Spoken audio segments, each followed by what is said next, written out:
7h-9h, les matins de France Culture, Guillaume Erner. Si je vous parle d'un homme qui était écrivain, financier, espion, horloger, maître de musique et défenseur des révoltes américaines, il est peu probable que vous songiez immédiatement à Beaumarchais. Cela fait partie des choses qu'on découvre dans l'ouvrage que vous publiez, Éric Orsena. Bonjour.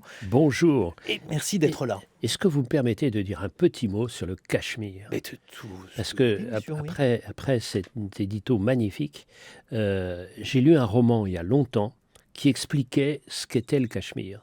C'est un roman de Salman Rushdie qui s'appelle Shalimar le clown. Et c'est un immense roman et qui montre que le roman peut vraiment expliquer la réalité. Donc c'est un endroit qui devrait être un paradis et qui est en train de virer à l'enfer. Donc lisez Shalimar le clown. Moi, j'ai lu Beaumarchais, un aventurier de la liberté. C'est autre chose. C'est ce que vous avez écrit et publié à la suite de ce que les auditeurs ont peut-être écouté ou ce qu'ils peuvent écouter sur le site de France Culture, autrement dit la série de 8 épisodes que vous avez consacrée à Beaumarchais ou l'aventurier de la liberté qui a été donc diffusé cet été et où j'ai appris énormément de choses sur cet homme dont on connaît les œuvres théâtrales mais dont on connaît mal la vie et d'abord le fait que cet homme a eu une multitude de vies, Éric Orsena. Oui, alors c'est ça ce qui m'a frappé parce qu'au départ j'étais exactement comme vous, moins cultivé que vous, mais j'ai essayé de rattraper un peu mon écart. Et donc, oui, bien, il faut toujours commencer comme ça. Et donc l'idée de voir la vie de ce personnage, et la vie de ce personnage qu'on découvre dans son théâtre. Parce qu'une chose m'a frappé dès le début, c'est que ce Beaumarchais naît un siècle plus tard, à 200 mètres de l'endroit où était né Molière. Donc quand il sort dans la rue, il se retrouve dans la ville de Paris, qui est à l'époque la plus grouillante, la plus vivante de toute l'Europe. Alors, son père est horloger, un horloger de bonne qualité, reconnu. Lui-même va être apprenti horloger. Et puis, il a un culot inouï. Pourquoi il a un culot inouï, semble-t-il, sans faire de psychanalyse de bazar, mais il a 5 sœurs. Et il est adoré.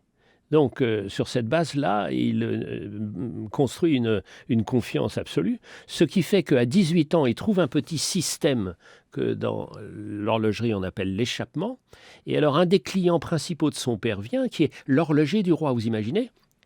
Alors, il lui explique son système, naïvement. Et le type, le grand client, va lui piquer son système.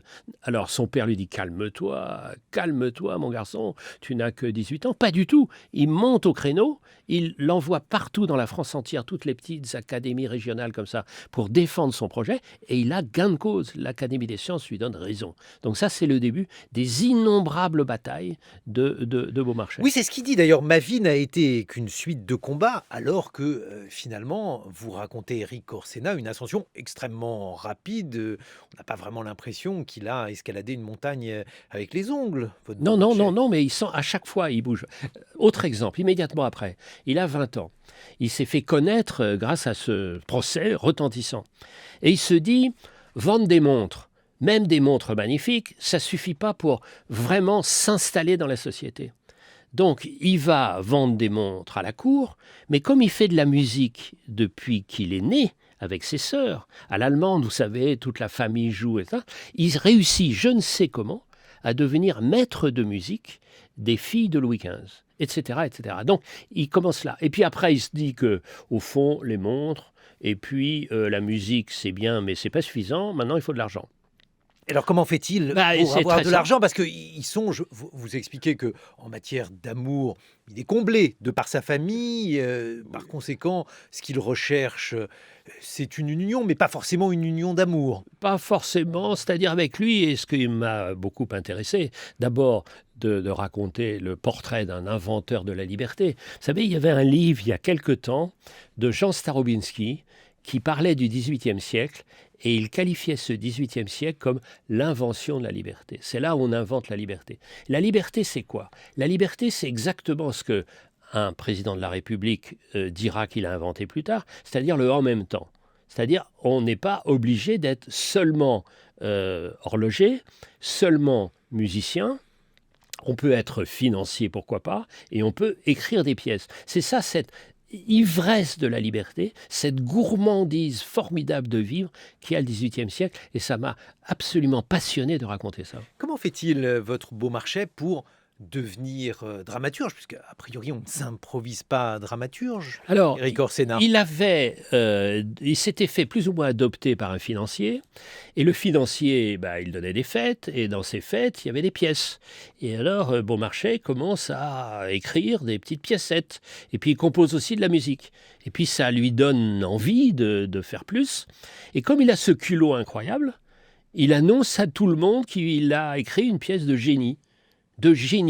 Donc tout le monde est là, l'attend, et c'est cette histoire du Barbier de Séville, qui est une histoire absolument incroyable, parce que le jeudi, à 19h, le rideau se lève sur cette pièce qu'il a annoncée comme un chef-d'œuvre.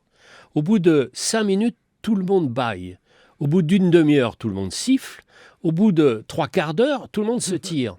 Les critiques arrivent en rafale et disent, s'il y a une chose sûre, c'est que ce carreau de Beaumarchais, parce qu'entre-temps, il s'est évidemment acheté un nom, une particule, etc., est fait pour tout, sauf pour le théâtre.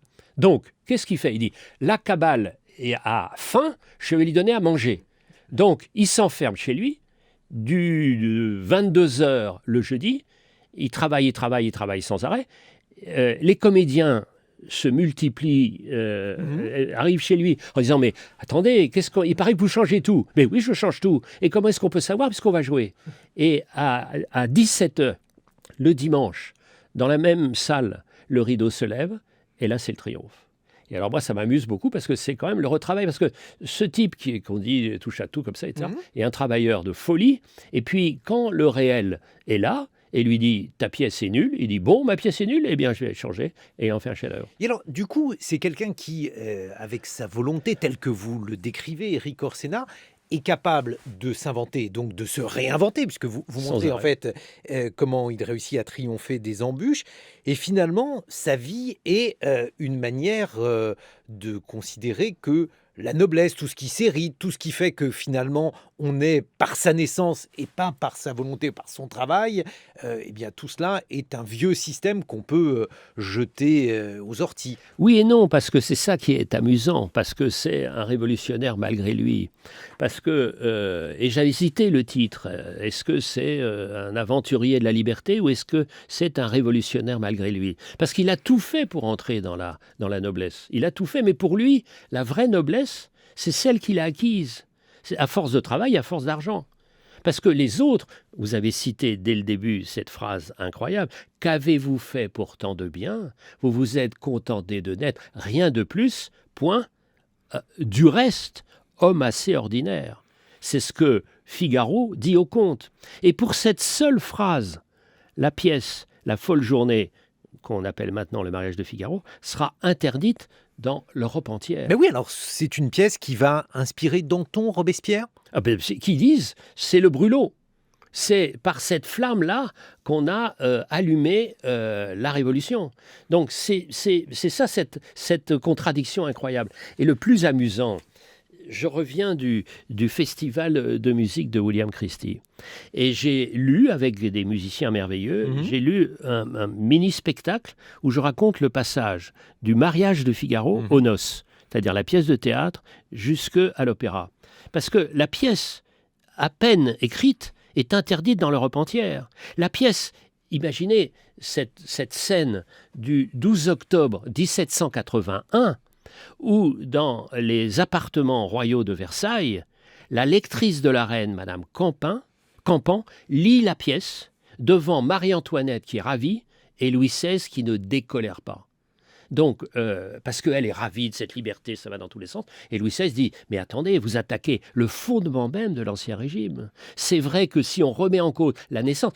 Vous savez, quand on disait de quelqu'un, il n'est pas né, alors on se demande qui ils existaient, mais ils n'étaient pas nés. Vous êtes nés et vous n'êtes pas nés. Alors si on remet en cause cette sorte de naissance pour une petite partie de la société, on effonde la société même.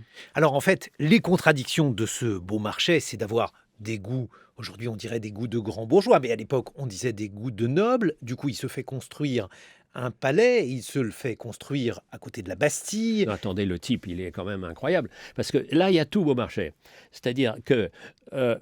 il entend dire il entend dire par ses réseaux, par ses oreilles dispersées partout, parce qu'il a été espion aussi, il entend dire que l'administration envisage de détruire la grande prison de la Bastille. Il se dit formidable, il va y avoir là une opération immobilière. Donc il achète 1 hectare. 1 hectare, à l'endroit où il y a le boulevard Beaumarchais aujourd'hui et la moitié de la place de la Bastille. Et il fait un palais. On a évalué à environ 10 millions d'euros, qui fait visiter. Sauf que les travaux sont finis en avril 1789.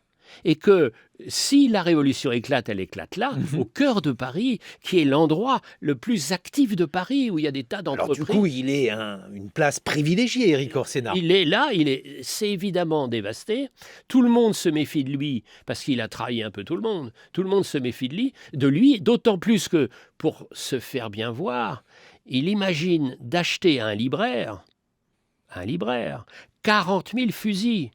Vous voyez, 40 000 fusils et qui va revendre 14 fois. Et donc, comme les gouvernements changent sans arrêt, chaque ministre, pendant la très courte période où le ministre veut s'occuper de ces 40 000 fusils et de toucher un peu d'argent. Donc, de temps en temps, il est au sommet, de temps en temps, il est au plus bas. Et puis, il ne sauvera sa tête que grâce à une ancienne maîtresse qui est aussi la maîtresse d'un procureur. Ça peut toujours servir.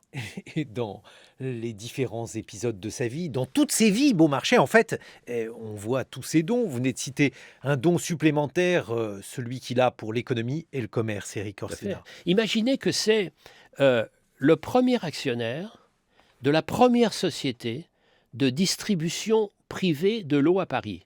Jusqu'alors, on montait les eaux dans les étages avec des brocs, des choses comme ça, etc. Donc il dit pas du tout, on va faire des tuyaux. Et là, il fait une fortune. Mais imaginez aussi que pendant ce temps-là, comme il aime la liberté, et que la France ne veut pas affronter directement l'Angleterre, très puissante, c'est lui, alors qu'il n'a jamais vu la mer de sa vie, c'est lui qui devient armateur, et il va armer 40 bateaux, qui vont jouer à cache-cache avec la marine anglaise, qui est la plus puissante du temps, pour aller jusqu'en Amérique, apporter le soutien aux révoltés. Cette vie, mais Netflix à côté, mais c'est rien, c'est une vie minuscule. Bon, alors, le problème, c'est que votre camarade est trop doué, Éric Orsena, et cela crée des jalousies. Bien sûr, il est jalousé partout. D'abord parce qu'il y a quelques maris qui trouvent qu'il est un peu insupportable. J'ai retrouvé, parce que c'est quand même mon métier d'académicien, de retrouver des noms et leur donner vie et leur donner forme. C'est le mot guerluchon. Oui, alors qu'est-ce que ça veut dire guerluchonner, puisque j'ai appris que ça pouvait se conjuguer, Éric Oui, Orsena. ça peut se conjuguer, ce que je vous souhaite d'ailleurs, en dépit de votre activité nocturne ici présente. Oui, tout à fait honnête. Oui, soyons honnêtes. Guerluchonner, c'est normalement l'amant d'une femme mariée. Mais ça s'est étendu à toute activité intime rémunérée. Et alors, il y a un saint Guerluchon, et dont le culte est encore continué, notamment dans certaines régions de France, le Berry, s'il y a des auditeurs qui sont dans le Berry, parce que et le saint Guerluchon est toujours pourvu d'un attribut qui prouve sa capacité, puisque ça peut aider à la fertilité. Oui, et on dit que absolument. Et on dit que certaines nuits, les femmes viennent raboter un tout petit peu le dit attribut pour s'en faire des décoctions. Donc, vous voyez à quel point, quand vous travaillez durement, péniblement, comme ça a été mon cas, avec acharnement, bien sûr, sur une biographie de ce type, ce que vous découvrez à la fois de la géopolitique et de l'intimité des femmes du Berry. Mais alors, en tout cas, la jalousie ou la manière dont Beaumarchais était envié ne tenait pas uniquement à sa propension à guerluchonner, il avait aussi une capacité à amasser qui était assez considérable, Éric Orsena, et puis un peu à se vanter. Alors, il est toujours extraordinairement content de lui, depuis le début, puisqu'il y a donc ses 5 sœurs peut-être, et puis tout ça, puis c'était sa nature, donc il est toujours très très fier de lui, donc les gens le trouvent absolument insupportable, et puis il amasse et il perd. Il perd tout. Par exemple, avec les États-Unis, il va perdre. C'est-à-dire que les 40 bateaux, les États-Unis, les jeunes immigrés, ce jeune pays n'avait pas l'argent pour lui payer. Donc, je lance un appel aujourd'hui, d'ailleurs avec la famille, en demandant que Trump veuille bien rembourse les dettes que les États-Unis ont contractées vis-à-vis de la France. Donc, parce que les insurgents, les révoltés avaient dit on vous paiera en nature. Et puis, une fois qu'ils ont été indépendants, évidemment, ils ont complètement oublié cette dette. Donc là, moi, je serais Trump, je ferai attention, parce que j'ai quelques amis avocats et on va commencer à attaquer. Vous en faites un aventurier de la liberté, Beaumarchais, Éric Orsena, mais cet aventurier de la liberté se bat pour la liberté, notamment la liberté de créer. Et là aussi, il a un rôle tout à fait important que j'ai découvert dans votre ouvrage. C'est les droits d'auteur, puisqu'il avait été lui est le seul qui n'a pas besoin d'argent. Mais tous ses confrères, écrivains, ils sont au fond pris par qui? Non pas par les GAFA et autres d'aujourd'hui, mais les droits d'auteur, ils sont piqués par qui? Par les comédiens. C'est-à-dire, c'est la comédie française qui pique les droits d'auteur et de temps en temps distribue des oboles. Voilà. Et alors, ce qui l'avait frappé, c'est qu'on voit des personnages immenses comme Corneille, qui ont vécu dans la misère parce qu'ils ne recevaient rien. En gratitude de leur triomphe. Donc il va se battre pendant des années. Et en 1791, enfin, le principe du droit d'auteur sera reconnu. Et comme toujours dans une biographie, ce qui m'intéresse, c'est les questions posées aujourd'hui et les questions qui ne sont pas encore résolues, parce qu'on voit que ce droit d'auteur, au fond, c'est très récent, 1791. Et on voit à quel point il est menacé. Alors, évidemment, Éric Orsena, comme on vous connaît un peu, on se dit qu'il y a un certain nombre de points communs entre Beaumarchais et vous. Ouais, le génie en moins, quoi. Voilà. Et puis la capacité de faire de l'argent. Vous voyez, non, il y a des grandes différences. Et puis une capacité à séduire bien moins. Donc je suis une sorte de bonsaï. Bonsaï, par exemple, le fait d'évoluer dans différents univers. Vous avez été conseiller de François Mitterrand, lui a été au cœur du pouvoir. Le fait de ne pas s'appeler Éric Orsena quand vous étiez petit, je crois que ça n'était pas votre nom. Beaumarchais aussi. Bref. Mais c'est vrai. Non, mais comme toujours dans les biographies, on ne choisit pas. Mais vous savez, j'ai fait une biographie de Pasteur. Je suis nul en biologie. J'ai fait une biographie aussi de Le Nôtre. Ce qui est, vous savez... Ça vous a permis quand même de réfléchir, vous qui... Ce que c'est que la liberté. Et ce que c'est que le pouvoir. Et ce que c'est que le pouvoir. Et ce que c'est que le pouvoir. Et puis, ce que c'est que le pouvoir, mais sans être directement au cœur du pouvoir. C'est-à-dire sans exercer une fonction. Et on peut imaginer, par exemple, que par rapport à des ministres de la Marine ou autres, l'action privée de Beaumarchais a été plus importante. Donc, quelle est la réalité de l'action? Est-ce que c'est le poste ou est-ce que c'est l'action elle-même? Vous voyez, c'est quand vous vous promenez dans ce genre, vous abordez des tas de choses. Éric Orsena de l'Académie française Beaumarchais, un aventurier de la liberté, c'est l'ouvrage publié aux éditions Stock France Culture à retrouver suite à ce feuilleton, 8 épisodes, que vous avez diffusé cet été sur France Culture, bien sûr, et qu'on peut retrouver sur le site de votre radio préférée. En attendant, il est 8h sur France Culture. 8h21 sur France Culture. Les matins de France Culture, 7h-9h, Guillaume Erner. Une rentrée littéraire pour laquelle France Culture et l'Obs se sont associés pour vous permettre d'y voir plus clair. On va parler d'ouvrages, on va tenter d'y voir plus clair parmi les 524 romans qui sont sur la ligne de départ. Et je suis en compagnie, là aussi, d'une armée mexicaine pour parler de tout cela. Je vais vous les présenter. Grégoire Leménager, Elisabeth Philippe pour l'Obs, Olivia Gesbert et Arnaud Laporte pour France Culture et Sandrine Trainer, directrice de France Culture. Bonjour à tous les 5. Sandrine, peut-être va-t-on commencer par camper en quelque sorte le paysage littéraire en cette rentrée? Voilà, c'est ça, on va camper. En tout cas, on va commencer par rappeler d'abord que nous sommes extrêmement heureux de nous retrouver dans ce studio ce matin pour partager parmi les choses que l'on aime le plus, au fond, l'expérience de la lecture, l'expérience de la littérature, de le faire avec nos amis de l'Obs, avec un petit salut particulier pour Jérôme Garcin, patron des pages culture et donc aussi littérature de l'Obs, et qui est, je suis sûre, de tout cœur et même sans doute à l'écoute ce matin. Et cette rentrée littéraire, comment se présente-t-elle, Sandrine ? Elle se présente par la tête. Elle se présente par la tête. Elle se présente bien. Non, ça me fait penser à ça, moi, comment se présente-t-elle. Je sais pas pourquoi. Je sais pas. Non, on s'arrête là. On commande pas. Elle se présente sous la forme. Commentaire sur le commentaire. Elle se présente sous la forme de 524 romans, mais après tout, peu importe les chiffres, pourvu qu'on ait l'ivresse de la qualité. 336 romans français, 82 premiers romans, mais surtout une rentrée littéraire qui, me semble-t-il, je crois que nous en serons d'accord, est extrêmement intéressante, avec énormément de textes que, du reste, l'Obs et France Culture, du côté des auteurs, a déjà largement contribué à présenter, et dont il ne faut pas penser que l'épisode, l'affaire, je ne sais comment la nommer, Yann Moix, suffise à la résumer. Du reste, je crois que cet épisode est clos, je l'espère, et nous allons pouvoir recommencer à parler des livres de cette rentrée et à parler de littérature et pas d'autre chose. Sauf d'un livre dont on ne peut pas parler ici, Sandrine.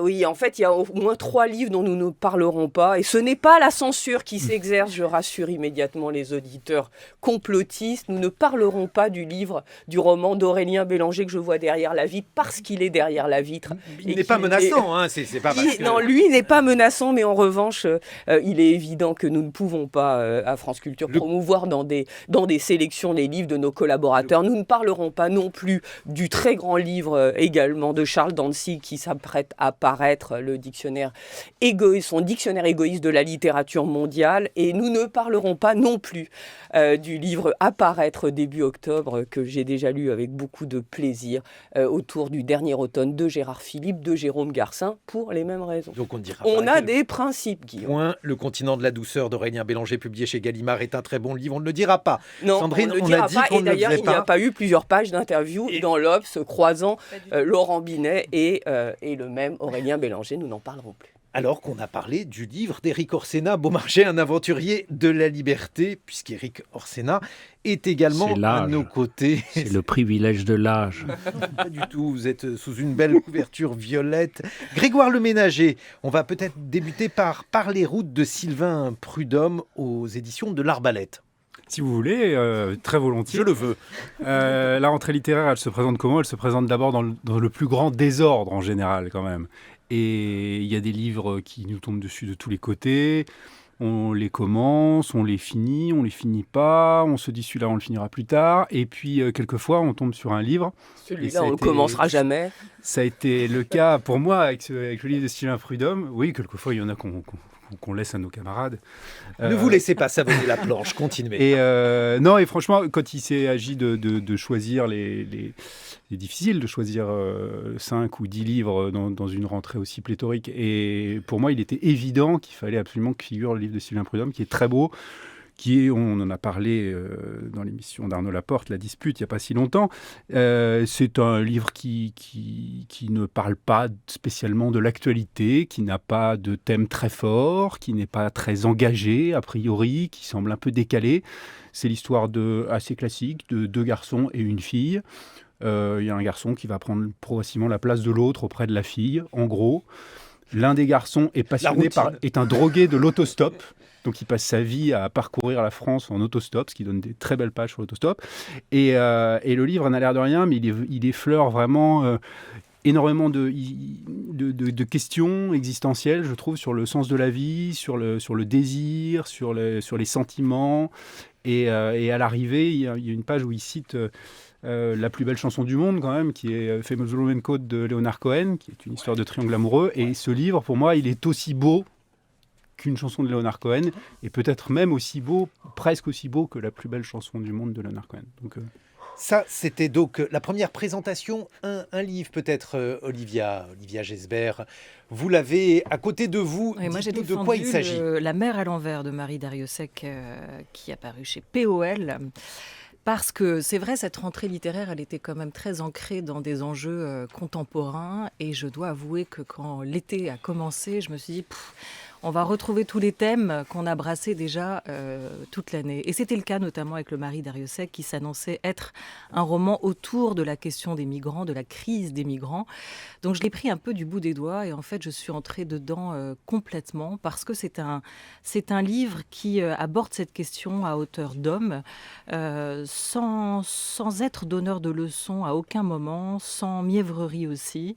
Mari d'Ariosec, à travers le portrait de cette femme de 40 ans qui s'interroge aussi beaucoup sur sa vie et qui fait cette rencontre pendant une sorte de croisière s'amuse, une grande traversée. Le navire va entrechoquer une embarcation de migrants, ils vont les secourir et elle va avoir ce regard pour cet adolescent nigérien, Younes, qu'elle va suivre parce qu'elle va établir le contact avec lui en lui donnant le portable de son fils. Et ça va être vraiment l'évolution de ces deux parcours et la question de savoir ce que l'on fait de nos vies, comment on peut les changer, est-ce que les déterminismes sont plus forts que la volonté. Voilà, c'est un livre très très bien écrit. L'envers de la mer. La mer à l'envers. D'Ariosec. C'est aussi l'envers de la mer. Ah bon, moi j'ai l'envers de... Éric Orsena, vous prenez Quand des on se notes. renverse. Oui, je prends des notes parce que j'ai envie voilà, là, il se trouve que je travaillais sur un thème bien précis qui s'appelle les cochons. Donc je travaillais sur les cochons, j'ai arrêté les cochons et maintenant je vais plonger dans la rentrée. Donc je prends des notes. Et donc Prud'homme, ça y est, la mer à l'envers, ça me ravit. Sur des thèmes comme ça, c'est-à-dire le plus difficile pour un romancier, c'est des grands thèmes qu'il faut évidemment aborder. Et comment est-ce qu'on va faire ? Voilà, c'est ce qu'elle nous disait au micro de la grande table. La difficulté et en même temps se sentir ce on a thème qui rendez-vous avec eux, s'impose mais et qui est-ce qu'on s'oblige. sera à la hauteur du rendez-vous ? Et qui nous oblige, voilà. Elisabeth Philippe, votre choix, je vous prie. Oui, alors on reste dans les grands thèmes avec Girl d'Edna O'Brien, donc cette romancière irlandaise qui s'est inspirée pour ce roman de l'enlèvement des lycéennes nigérianes par les djihadistes de Boko Haram en 2014. Vous vous souvenez, ça avait lancé ce grand mouvement Bring Back Our Girls. Et là, elle suit une de ces girls, donc cette jeune fille enlevée. Et dès la première page, on est totalement pris avec cette jeune fille. Ça commence vraiment in medias res, l'enlèvement au milieu de la nuit. On se retrouve dans la forêt avec ces filles totalement déboussolées. On va évidemment les suivre dans le camp de ce qu'elle appelle la secte, suivre les tortures qu'elles subissent, les viols, c'est épouvantable. Et cette jeune fille va réussir à s'enfuir. Et pour autant, ce ne sera pas forcément une libération. Et ce qui est magnifique avec Edna O'Brien, c'est l'urgence. Alors, elle a 88 ans quand même, Edna O'Brien. L'urgence, l'intensité avec laquelle elle écrit cette histoire, sans du tout que ce soit un document. On est vraiment dans la littérature, dans le roman. Et on retrouve tout ce qui a fait la force de l'écriture d'Edna O'Brien depuis ses débuts, cette espèce de combativité, de prose de combat, puisqu'on se souvient quand même que ses premiers romans avaient été brûlés dans son propre pays parce qu'ils étaient jugés trop sexuels. Et c'est toujours cette liberté qu'elle défend à 88 ans avec ce livre Girl. Girl, donc chez Sabine Vespizer et Arnaud Laporte. Votre sélection. Alors, sélection, vous voulez des thèmes d'actualité. Le cœur de l'Angleterre, Jonathan Coe, c'est chez Gallimard, une traduction de José Camoun. Comment un écrivain peut se dire un jour je vais faire un roman pour expliquer aux gens pourquoi l'Angleterre, le Royaume-Uni a voté pour le Brexit. Ah oui, donc c'est plutôt d'actualité. C'est extrêmement d'actualité et on comprend tout parce qu'il utilise des personnages qu'on avait déjà rencontrés dans des romans précédents, de Bienvenue au Club et Le Cercle Fermé. Il les retrouve entre 2010 et 2018 et on va suivre des trajectoires individuelles qui vont se fracasser contre le destin national. La question de l'identité nationale anglaise est présente partout.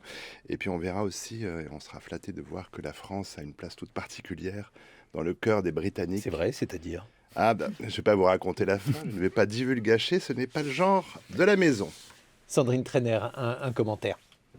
Un commentaire sur Jonathan Coe, sur le Brexit, sur... Le fait de divulgacher les livres. Non, je revenais en arrière un instant. Je pensais que, au fond, le roman, non pas que le thème soit forcément central, mais que le roman de Sylvain Prud'homme, ou au fond, qui est quand même un grand roman aussi sur le territoire, sur l'errance sur le territoire, sur le ralentissement du temps, sur les noms, il égrène les noms des villages et des villes de France, rappel de d'autres faits d'actualité au fond, puisqu'il braque le projecteur sur des zones où il est un peu le seul à aller. Moi, je traverserais volontiers l'Atlantique avec Jean-Paul Dubois, Pour aller jusqu'à Montréal, Jean-Paul En prison, Dubois... donc. Oui, pour aller en prison. Alors avec non, Jean-Paul non, Dubois. je Sandrine suis Trainer, pas obligée parce que, c'est un parce beau que programme. si son C'est personnage... une métaphore. Ils sont Pardon. très... Ouais. Prennent les choses au pied de la Non, lettre. si, Second degré. ouais, absolument. Non, si le personnage central du très beau roman de Jean-Paul Dubois effectivement commence le livre, si ce n'est sa vie en prison, d'abord il n'y a pas toujours été, puis peut-être il va en sortir, et là je divulgage rien parce que au J'espère fond, c'est bien. pas ça l'essentiel. Non, je pense que Jean-Paul Dubois fait partie de ces quelques écrivains français qui ont un don de la narration tout à fait exceptionnel, c'est-à-dire qu'on rentre dans le livre comme on rentre dans une mer chaude, c'est-à-dire qu'il y a une forme d'évidence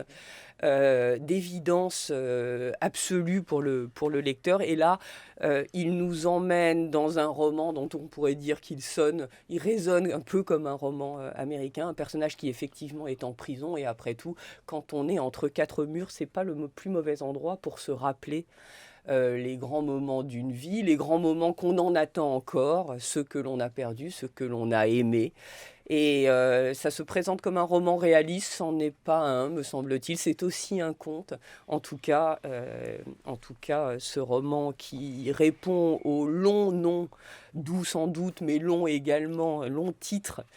Tous les hommes n'habitent pas la terre de la même façon, me semble être Le monde. des urgences. Le monde. Le monde, Pas le de la- monde, voilà, hein. le monde et non pas la terre, me semble être une des urgences à lire de cette Ouais, c'est un rentrée très, littéraire. c'est un très Il est bon, trop très bon fort, roman. trop Et fort, puis, Jean-Paul Dubois. émouvant et drôle aussi, parce que Dubois. Voir le ménager.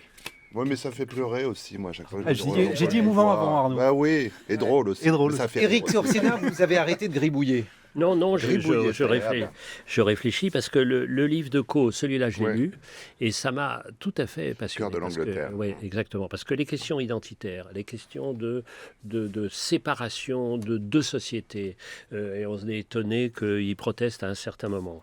J'ai beaucoup voyagé en France et il y a vraiment deux France. Et il y a une désertification géographique, économique et aussi dans le domaine de l'espérance. C'est-à-dire cette phrase terrible qui entre en quelqu'un disant c'est pas pour moi. Et c'est pas pour moi, c'est tout. Qu'est-ce qui me reste? En tout cas, pas l'espérance. Et c'est ce qu'on dit 6 ou 7 générations pour sortir de l'endroit où on venait. Et ça, c'est ce que raconte Co, mais sociologue plus le récit. C'est ça la force. Parce que le récit est toujours dans l'incertitude, dans l'action, dans la vie. C'est ça, donc c'est pas des leçons, c'est nous, en fait. On aurait pu être exactement de l'autre côté. Grégoire Le Ménager, vous avez apprécié Le Bal des Folles de Victoria Mass chez Albin Michel. Alors, Le Bal des Folles, c'est un premier roman d'une jeune femme qui, paraît-il, est la fille de la chanteuse Jeanne Masse, figurez-vous. Le livre ne permet pas de déceler cette filiation. Spécialement, c'est un premier roman historique. C'est Jérôme Garcin qui a lu ça, qui a beaucoup aimé. Et effectivement, c'est un roman historique assez classique qui se déroule en 1885 à Paris, à la Salpêtrière. Il a été question tout à l'heure des filles qui se font enlever par Boko Haram. Il y a beaucoup de filles, je préviens quand même les gens qui vont aller dans les librairies, faites attention, il y a beaucoup de filles violées, enlevées, martyrisées dans la rentrée littéraire. Et il y en a ici aussi, puisque là, c'est sur les filles qui étaient enfermées à la Salpêtrière en 1885, avec Charcot qui faisait ses expériences. Bravo. Ces présentations. Ouais, aussi. Voilà, et ses présentations. Présentait les malades. Et alors, ce que j'ignorais, ce qu'on apprend dans ce livre, qui est quand même un très beau sujet, c'est qu'à la mi-carême chaque année, on organisait le bal des folles. C'est une des seules occasions dans l'année qu'avaient ces pauvres filles de rencontrer des gens de l'extérieur, puisque une partie de la bonne société parisienne était invitée à venir assister au bal des folles, à les regarder danser, etc. Et bon, le roman se concentre sur quelques personnages. On a l'impression d'assister à un beau film historique. C'est très découpé comme ça. Pour un premier roman, c'est très maîtrisé et c'est intéressant. La violence contre les femmes, c'est aussi le thème du roman de Monica Sabolo, Éden. Nous l'avons reçu il y a quelques jours. Vous avez beaucoup apprécié ce roman, Elisabeth Philippe. Oui, on retrouve tous les thèmes et la délicatesse de Monica Sabolo dans ce roman. Donc, parmi ses obsessions l'obsession, il y a l'adolescence, la fin de l'innocence, la fausse fragilité des jeunes filles. Mais là où ses romans précédents se situaient pour la plupart en Suisse, celui-ci, elle s'est délocalisée dans un espace qui n'est jamais défini, mais qui ressemble beaucoup au Canada, avec des réserves, des autochtones, des grands espaces et une forêt, notamment dans laquelle il se passe des choses assez étranges. On y retrouve notamment un matin une jeune fille, Lucie, nue, le corps couvert de griffures. On se demande ce qui s'est passé. Elle parle d'esprit de la forêt. Et en fait, à partir de là, Monica Sabolo bâtit une sorte de conte qu'on pourrait qualifier d'écoféministe, mais à partir de là, on n'a pas dit grand-chose parce qu'elle n'est jamais dans la théorie. Elle aussi, elle est vraiment dans le roman. On est un peu, moi j'ai trouvé, entre le Bambi de Félix Salten pour ses descriptions de la nature, ses métaphores, encore une fois, la délicatesse. Et puis, ça rappelle toujours beaucoup, Monica Sabolo, les livres de Laura Kaczynski, cette autrice américaine, pour ce côté empreint de fantastique. Et il y a... Ce qui est formidable avec Monica Sabolo, c'est la façon dont elle brouille toutes les frontières entre le monde humain et animal, le monde des vivants et celui des morts. Et on navigue comme ça avec elle dans cette inquiétante étrangeté. Olivia Gesbert. Alors oui. Vous avez un livre entre les mains. On a un livre parce que les choix ont été collectifs. C'est le Jean-Philippe Toussaint, La clé USB, paru aux éditions de Minuit. Alors ça, je pense qu'il faut le faire à deux voix avec Sandrine Trainer, qui, elle, a compris la fin du roman et moi pas. Aussi, parce que Guillaume Erner, il ne s'intéresse qu'à une seule chose dans la vie. Au fond, on peut révéler ce... Les clés USB. Non, c'est le Bitcoin. Depuis 4 ans qu'il fait cette matinale, il me dit... qu'un seul souhait, c'est de faire une émission sur le Bitcoin avec Eric Orsena. Et moi, je lui dis non, pas le Bitcoin à 7h30 du matin. Et bien voilà, enfin un roman qui s'empare de la question du Bitcoin. Voilà, et de la technologie. Blockchain. Non, ça va. Exactement.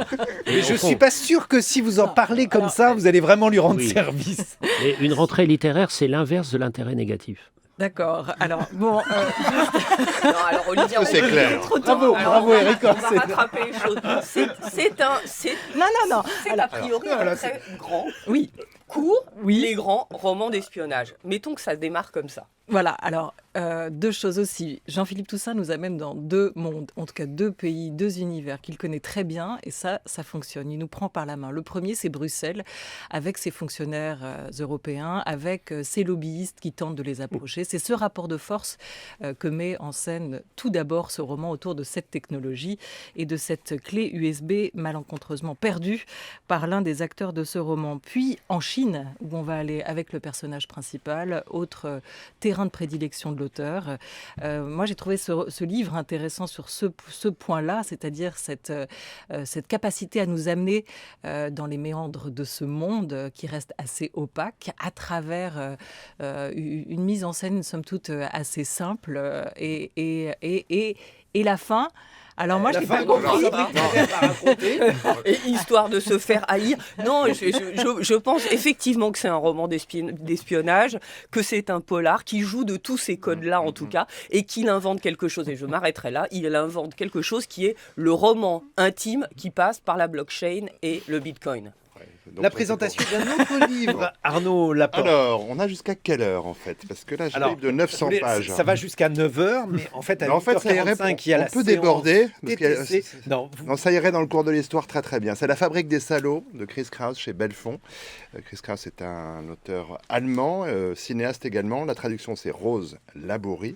Elle a traduit 900 pages en compagnie d'un monstre. On était dans un hôpital en Bavière en 1975.